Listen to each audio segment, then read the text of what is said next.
Coopération RDC-Burundi, le chef de l'État Félix Tshisekedi est attendu ce samedi à Bujumbura où il s'entretiendra avec son homologue burundais Évariste Ndayishimiye au centre des discussions. Le processus de paix entamé à Nairobi sur la lutte contre les groupes armés burundais actifs dans l'est de la RDC. Autre titre, la Chambre haute du Parlement a désigné le sénateur Louis Bonga Ngwanda comme candidat du Sénat au poste de juge à la Cour constitutionnelle. Les détails dans ce journal. Bienvenue à tous sur Télé 50, à la une de l'actualité, coopération RDC-Burundi. Le chef de l'État Félix Tshisekedi est attendu ce samedi à Bujumbura pour une visite d'État de 72 heures où il va s'entretenir avec son homologue burundais Évariste Ndayishimiye. Les échanges porteront sur le processus de paix entamé à Nairobi sur la lutte contre les groupes armés burundais actifs dans l'est de la RDC et sur plusieurs autres questions d'ordre bilatéral. Le président burundais s'est d'ailleurs dit prêt à dialoguer avec ces groupes armés et notamment les forces nationales de libération. Dans l'actualité également, le Parlement sera bel et bien en congrès ce lundi 23 mai au Palais du Peuple. En prévision de ce rendez-vous, le président du Sénat, Modeste Bahati Lukwebo, a présidé une plénière vendredi au cours de laquelle les sénateurs ont statué et désigné par résolution leur collègue Bonga Magalou, lui, comme le candidat du Sénat pour siéger à la Cour constitutionnelle. Les détails dans cet élément. Il faut noter que c'est sur demande du chef de l'État, Félix-Antoine Tshisekedi, et conformément aux dispositions de la loi fondamentale que le Parlement se réunira ce lundi pour désigner un candidat juge à cette haute cour. Le juge désigné va ainsi succéder au juge Polycarpe Mungulu, décédé en avril dernier. Pour rappel, selon la Constitution, sur les 9 juges qui composent la Cour constitutionnelle, 3 proviennent du Parlement. Actuellement, les juges Bokona Wipa et Wasenga, qui siègent à cette haute cour pour le compte du Parlement, ont été désignés par l'Assemblée nationale. Louis Bonga, désigné par le Sénat, va ainsi porter à 3 les nombres des juges désignés par le Parlement pour raison d'équilibre. La plénière du Sénat a également, à l'instar de l'Assemblée nationale, voté le projet de loi portant autorisation de la prorogation de l'état de siège dans une partie du territoire national. Sur 81 sénateurs ayant pris part à ce vote, 78 ont voté pour, 1 a voté contre et 2 ont voté abstention. Cette loi a été ensuite transmise au président de la République pour promulgation. Et puis les forces armées de la RDC ont neutralisé 19 ADF MTM et récupéré plusieurs armes et munitions lors des opérations menées dans le territoire d'Irumu, précisément dans la chefferie de Walese-Vututu. Au cours de ces combats, l'armée loyaliste a également libéré 67 otages, parmi eux le chef des villages Kosa Kosa. 12 villages sont aussi passés sous le contrôle des FARDC. Les opérations menées par les forces armées du 1er au 20 mai en cours pour traquer les ADF dans la chefferie de Walese-Vututu, au site d'Irumu et en territoire de Mambasa sont à la hauteur des attentes de la population iturienne. 19 de ces terroristes, dont l'un de leurs chefs, ont été neutralisés, 21 autres capturés et plusieurs munitions de guerre récupérées par le FARDC sous l'impulsion du général Nyembo Abdallah, commandant secteur opérationnel de FARDC en Ituri, accompagné du général Mugisa Moulek, commandant Axe, commandant Luna.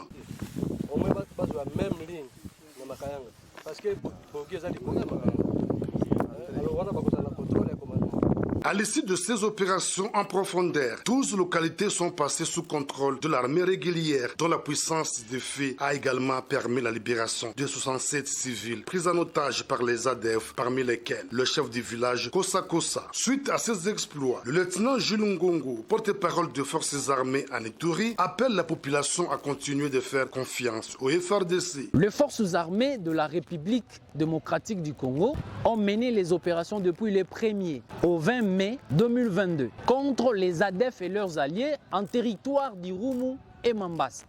À l'issue de ces opérations, les forces armées ont récupéré plus de 12 localités jadis occupées par les ADF. 19 éléments des ADF MTM ont été neutralisés, parmi lesquels un commandant de ces mouvements terroristes. À cela s'ajoutent 21 autres ont été capturés par les forces armées sur le champ de bataille. Et 67 populations civiles ont été libérées. Pour consolider les acquis de ces opérations menées en cette période de l'état de siège, le gouverneur militaire et commandant des opérations, lieutenant-général Luboya Kanshamadjoni, demande à sa population de faire confiance aux forces armées. Pendant ce temps, des patrouilles de combat motorisées sur la RN27 et RN4 sont constamment organisées par les forces loyalistes, question d'assurer la libre circulation des personnes et de leurs biens. Et puis les nouvelles de l'Union nationale de la presse du Congo à Kinshasa, une réunion présidée par Jean-Marie Kassamba, président de la commission spéciale chargée des réformes issues du congrès de Mwanda. L'objectif était d'examiner les modalités de fixation du prix de la carte professionnelle de presse ainsi que la mise en place du comité préparatoire du congrès extraordinaire de l'UNPC.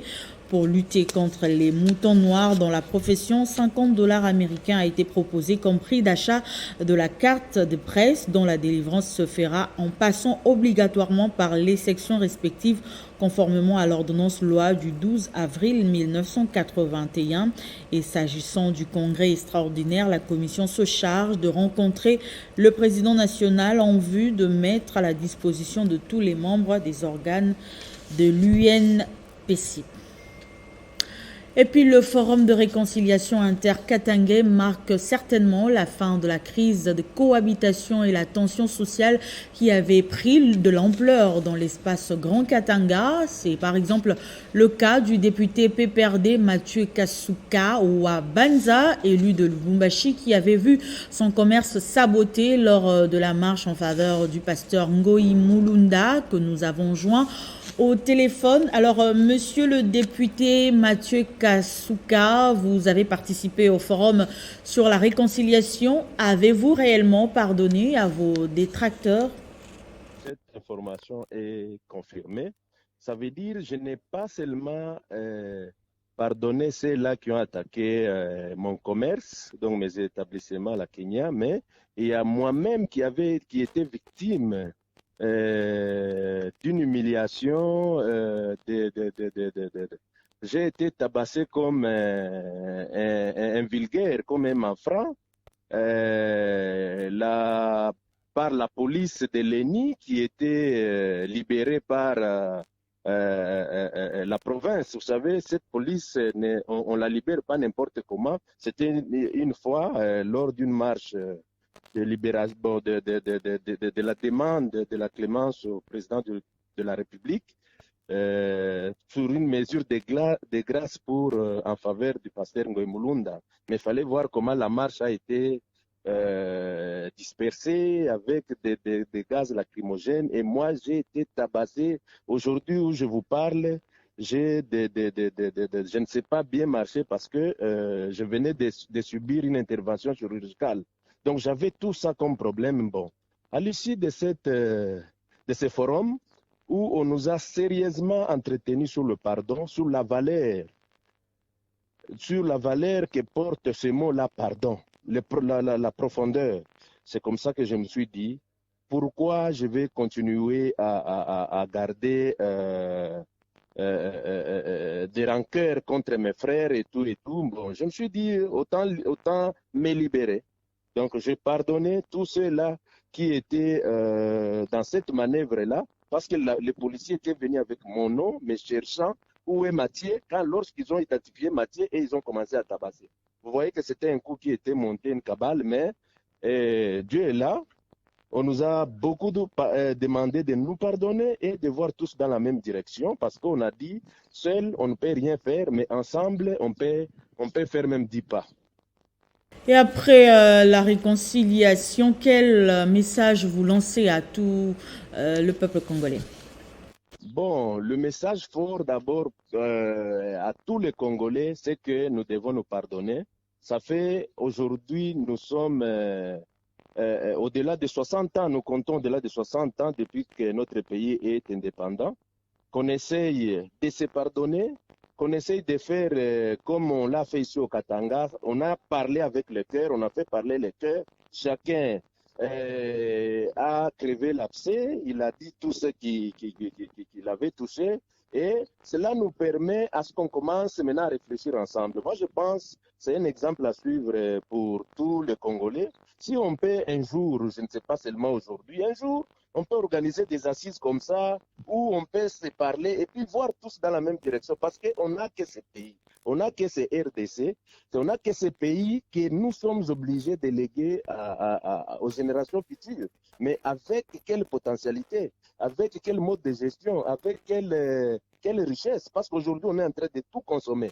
Mais que dire des générations futures qui viendront après 100 ans? Qu'est-ce qu'ils vont retrouver? Moi, je pense que nous avons cette obligation, en tant que Congolais, tous réfléchir et regarder dans la même direction. Qu'on ne regarde pas Sacré, l'FCC, Ensemble ou la Mouka. Tout ça, ce ne sont que des noms, mais tous nous parlons au nom de la RDC. Je pense qu'il est grand temps qu'on puisse nous dire, ah ben, ensemble, nous pouvons faire quelque chose, même si nous sommes chacun dans son parti politique, mais qui est un idéal qui va nous conduire nous tous. Particulièrement au Katanga, il y a ceux-là, il n'y avait pas de place. Le forum était pour 200 personnes, même nous sommes retrouvés à 600. Ça veut dire que c'est quelque chose qui a porté au-delà. Ceux-là qui sont venus, même d'autres qui étaient absents, nous leur demandons seulement d'appliquer tous les résolutions qui sortiront de là. Ce sont des résolutions. Nous avons réfléchi pour les Katanga de 40 ans plus tard. Merci au député Mathieu Kasuka pour toutes ces précisions. Écho des partis politiques à présent. En tournée dans la province du Lualaba, le président du FONAFEC, Marcel Ilunga-Leou, a sensibilisé les membres et cadres de son parti sur les enjeux électoraux de 2023 et a prêché la paix entre les communautés katangaises et kassayennes vivant au Lualaba. Arrivé à Kolwezi le 14 mai 2022, les présidents nationaux et autorités morales du Front National des fédéralistes du Congo, FONAFEC en sigle, honorable Marcel Ilunga-Leou, a présidé une grande manifestation politique avec les membres et sympathisants de son parti politique.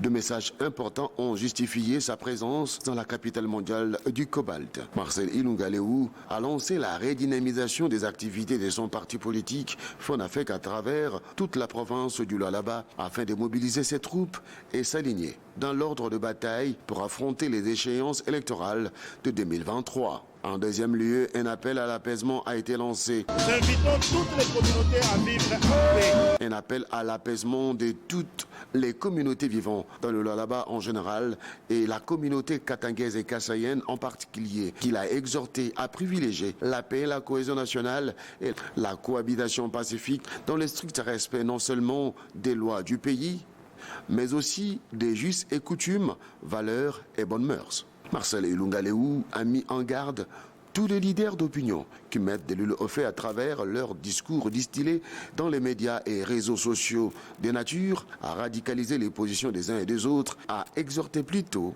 à prêcher la paix, les vivre ensemble, la cohésion nationale et la cohabitation pacifique de communautés katangaises et kassayennes. À l'Alliance des forces démocratiques du Congo, l'air est à la réconciliation alors qu'une frange a accusé une autre de mégestion dans la province du Nord Kivu. Le directoire national a dépêché à Goma une délégation du parti conduite par le député national Patrick Mouniomo pour organiser les consultations auprès des cadres militants de la FDC Nord Kivu afin d'identifier les malaises et proposer des pistes de solutions. AFDC. C'est après avoir consulté à Goma les deux partis en conflit au sein de l'AFDC Nord Kivu et déceler les causes profondes qui étaient perceptibles au sein de cette fédération et examiner toutes les revendications de toutes les parties, que le directoire national annonce la réconciliation effective des membres de l'AFDC au Nord Kivu. La délégation recommande que le comité exécutif fédéral mis en place en 2020 puisse continuer à travailler jusqu'à ce que la mise en place d'un comité inclusif concerté sera effectuée. Il apparaît important de rappeler à tous les cadres et militants que les textes régissant le parti doivent scrupuleusement être respectés. Le député national Patrick Mounyomo, qui avait conduit la délégation de l'AFDC à Goma pour que cette réconciliation soit effective, a à l'occasion remis un bus neuf pour faciliter la mobilité des membres de cette famille politique. Je tenais quand même, parce que je sais que les besoins sont nombreux, mais de ce qui concerne les déplacements, les courses, les urgences que nous pouvons avoir par-ci par-là, les urgences bien sûr de la fédération, j'ai eu à offrir un bis qui va aider la fédération pour les courses. En recevant les clés de contact, Kinyata Ruremesha, président fédéral de l'AFDC au Nord Kivu, a remercié Patrick Mounyomo pour ses gestes. Je dis merci à l'honorable Mounyomo qui a pensé à donner un appui à notre fédération du Nord Kivu. Par cette réconciliation au sein de l'AFDC Nord Kivu, la délégation dépêchée à Goma rassure tous les cadres et militants de cette famille politique en province que leurs revendications seront rapportées fidèlement à la haute hiérarchie du parti pour des solutions idoines et durables à prendre afin de bien préparer les élections de 2023. Autre chose à présent, dans le souci de rendre plus performants ces agents, CEP Congo a initié une série d'échanges sur l'éthique, un dialogue pour favoriser une gestion participative des agents à tous les niveaux. Au-delà d'être une entreprise experte en logistique pétrolière, CEP Congo met aussi au centre de sa performance le personnel qui très souvent bénéficie de formations, surtout en ce qui concerne la sécurité dans l'optique d'atteindre le risque zéro. Mais il en fallait plus selon la direction générale de l'organisation de cet échange avec le personnel sur l'éthique afin d'atteindre plus de performances. À l'issue de cette sensibilisation, si vous avez des questions, bien entendu, il y aura des questions après, mais il y aura pas assez de temps. Si vous voulez approfondir un peu plus, vous pouvez contacter la direction administration et gouvernance pour poser plus de questions, entrer plus en détail, pour mieux comprendre les choses. La première journée a eu lieu au mois d'avril avec comme menu un dialogue franc et sans tabou entre les top managers et les agents. Nous demandons à tous les agents de respecter tout ce qui a été dit ici en termes de valeur pour l'entreprise, la survie de notre société dépend du respect de ces valeurs-là. Le maître mot était la promotion de la culture de la bonne gouvernance au sein de l'entreprise en se fondant sur ses valeurs, notamment la sécurité, l'intégralité, la satisfaction client, la performance, le respect et la solidarité. Et ceci a été ressorti dans le thème retenu par l'entreprise à l'occasion de la journée du travail. Je suis travailleur CEP Congo, je suis intègre. Après un jeu questions-réponses, l'assistance en est sortie édifiée et sollicite auprès de la direction générale de CEP Congo la régularité de ces échanges qui, selon eux, leur a permis d'apporter un plus dans ce mode de gestion participative au sein de l'entreprise. Ouvrons à présent notre page sportive. Initialement prévue ce dimanche 22 mai, la reprise du championnat national de football est repoussée au 29 mai sur demande des clubs qui évoquent des problèmes physiques des joueurs restés au repos pendant 3 mois. Et pendant ce temps, d'autres clubs s'entraînent en vue de reprendre le championnat de la plus belle manière. Regardez. C'est le cas de l'association sportive Via Club qui a repris les entraînements après 3 mois de vacances suite à l'arrêt inattendu du championnat national. Depuis qu'on a repris les entraînements, vous nous trouvez sur le terrain, tous les joueurs sont là et on prend tous ces matchs au sérieux. On ne minimise pas l'adversaire. On sait qu'on joue déjà les 25 contre l'équipe de Sangabalende ici à domicile et on fait tout pour avoir une équipe au point. On se prépare comme il faut.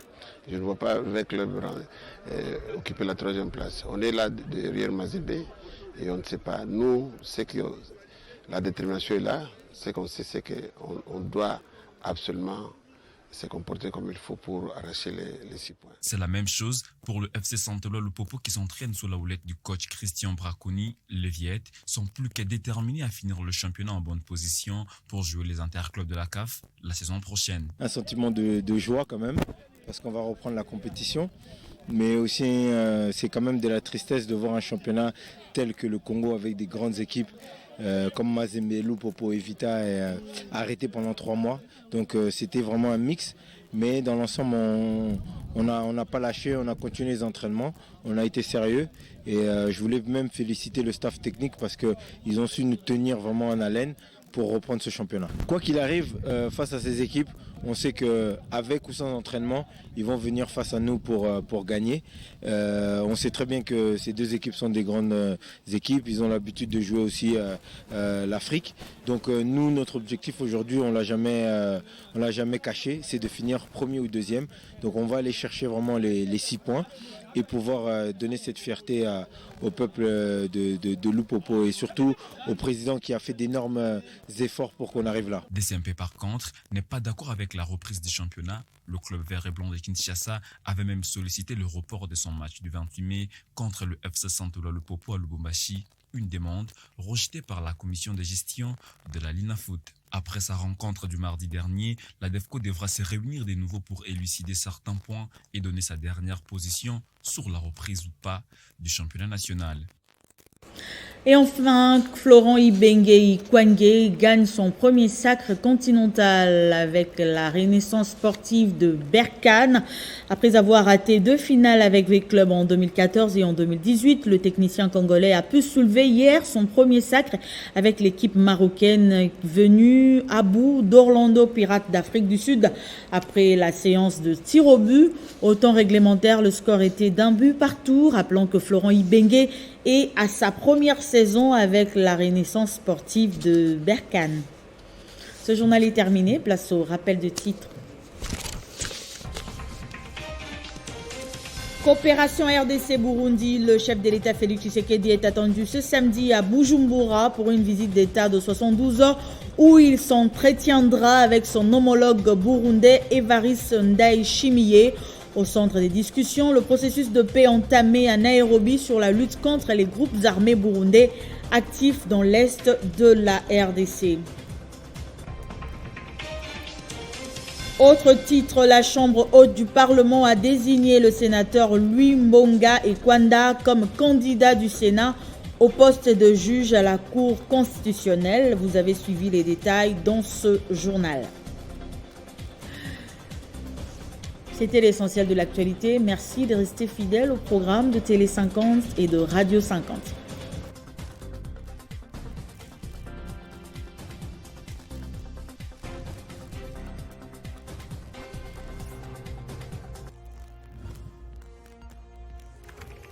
L'actualité reste à continuer.